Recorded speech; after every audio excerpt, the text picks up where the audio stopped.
इहे देखी सुनी हमार खुश भटे मनवा आई के दीहे आज माई दर्शन हवा।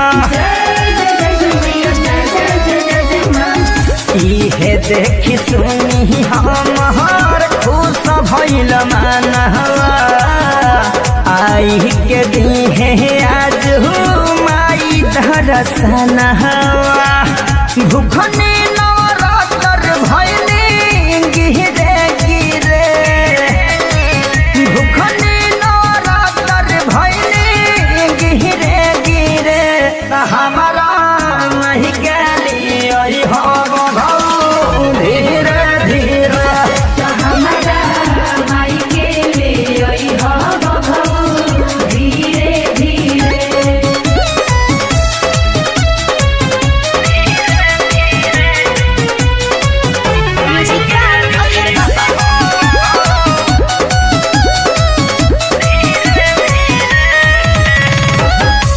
काकू बलम वहाँ कहे अनिल हरी अखिलेश पहले बाड़े पूजा की तैयारी।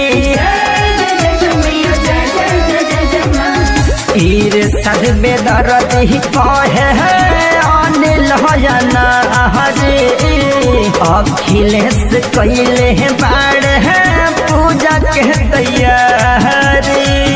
लेके आई है गंगा तीरे तीरे लेके आई है गंगा तीरे तीरे हमारा माही गली आई है अंगना धीरे धीरे हमारा माई गेली ओइ हो धीरे धीरे। माँ अम्बे रिकॉर्डिंग स्टूडियो आमी।